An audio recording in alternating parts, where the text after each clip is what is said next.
¿Qué dice la Biblia acerca del Papa/Papado? Respuesta. La enseñanza de la Iglesia Católica Romana acerca del Papa significa padre, está basada en, e involucra las siguientes enseñanzas católicas romanas. 1. Cristo hizo a Pedro el líder de los apóstoles y de la Iglesia, Mateo 16, 18, 19. Al darle a Pedro las llaves del reino, Cristo no solo lo hizo líder, sino también infalible cuando él actuaba o hablaba como representante de Cristo en la tierra, hablando del centro de autoridad, o ex cátedra. Esta habilidad de actuar a favor de la Iglesia de manera infalible cuando se habla de ex cátedra fue heredada a los sucesores de Pedro, dándole así a la Iglesia una guía infalible en la tierra. El propósito del papado es conducir a la Iglesia de manera infalible. 2. Más tarde Pedro se convirtió en el primer obispo de Roma. Como obispo de Roma, él ejerció autoridad sobre todos los otros obispos y líderes de la Iglesia. La enseñanza de que el obispo de Roma está sobre todos los obispos en autoridad, es referida como la primacía del obispo romano. 3. Pedro delegó su autoridad apostólica al siguiente obispo de Roma, junto con los otros apóstoles quienes heredaron su autoridad apostólica a los obispos que ellos ordenaron. Estos nuevos obispos, a su vez, pasaron esa autoridad apostólica a aquellos obispos a quienes más tarde ellos ordenaron, y así subsecuentemente.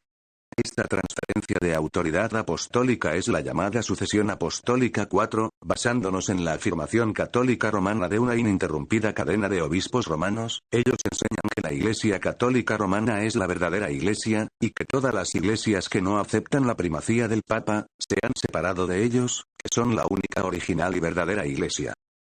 Habiendo revisado brevemente algunas de las enseñanzas de la Iglesia Católica Romana concernientes al papado, la pregunta es si esas enseñanzas concuerdan con las Escrituras. La Iglesia Católica Romana ve el papado y la autoridad de enseñanza infalible de la Madre Iglesia como algo necesario para guiar a la Iglesia, y utilizan eso como razonamiento lógico de la provisión de Dios para ello. Pero al examinar la Escritura, encontrarás lo siguiente. 1. Mientras que Pedro fue la figura central en el inicio de la propagación del Evangelio, parte del significado contenido en Mateo 16, 18, 19, la enseñanza de la Escritura, tomada en su contexto, en ninguna parte declara que él tenía una autoridad sobre los otros apóstoles o sobre la Iglesia. Ver Hechos 15, 1, 23. Gálatas 2, 1, 14. 1 Pedro 5, 1, 5. Nunca es enseñado que el obispo de Roma debía tener la primacía sobre la Iglesia. Mejor dicho, solo hay una referencia en la Escritura sobre Pedro escribiendo desde Babilonia, nombre que algunas veces se aplicaba a Roma, y se encuentra en 1 Pedro 5, 13. Principalmente de esto, y del crecimiento histórico de la influencia del obispo de Roma, a través del apoyo de Constantino y de los emperadores romanos que lo siguieron, proviene la enseñanza de la Iglesia Católica Romana sobre la primacía del obispo de Roma. Sin embargo, la Escritura muestra que la autoridad de Pedro fue compartida con otros apóstoles, Efesios 2, 19, 20, y que la autoridad de atar y desatar atribuida a él, fue más bien compartida por las iglesias locales, no solo por los líderes de la iglesia. Ver Mateo 18, 15, 19, 1 Corintios 5, 1, 13, 2 Corintios 13, 10, 2, 15, 3, 10, 11. 2. En ninguna parte la Escritura declara que a fin de guardar a la Iglesia del error, la autoridad de los apóstoles se transferiría a aquellos que ellos ordenaran. Sucesión apostólica. La sucesión apostólica es leída en aquellos versos que la Iglesia Católica Romana usa como soporte de esta doctrina. 2 Timoteo 2, 2, 4, 2, 5, Tito 1, 5, 2, 1, 2, 15, 1 Timoteo 5, 19, 22. Lo que la Escritura sí enseña es que los falsos maestros se levantarían aún de entre los líderes de la Iglesia y que los cristianos deberían comparar las enseñanzas de estos posteriores líderes de la Iglesia con la Escritura, la única citada en la Biblia como infalible. La Biblia no enseña que los apóstoles fueran infalibles, salvo lo que ellos escribieron e incorporaron en la Escritura.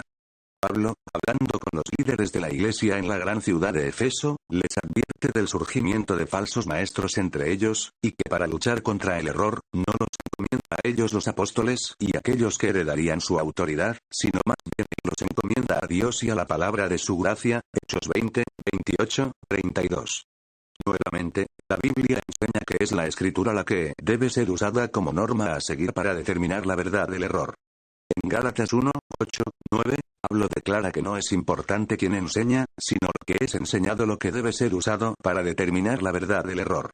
Mientras que la Iglesia Católica Romana continúa pronunciando una maldición de condenación anatema sobre aquellos que rechacen la autoridad del Papa, la Escritura reserva esa maldición para aquellos que enseñen un evangelio diferente. Gálatas 1, 8, 9.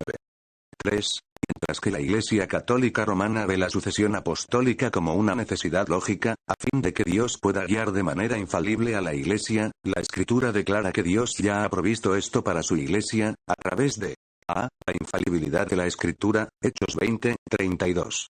2 Timoteo 3, 15, 17. Mateo 5, 18. Juan 10, 35.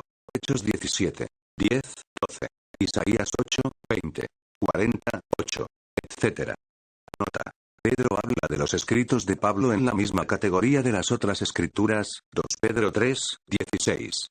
B. El eterno sumo sacerdocio de Jesucristo en el cielo, Hebreos 7, 22, 28. C.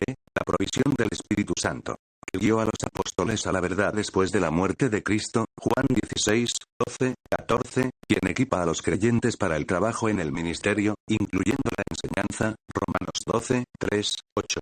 Efesios 4, 11, 16, y quien utiliza la palabra escrita como su principal herramienta, Hebreos 4, 12. Efesios 6, 17.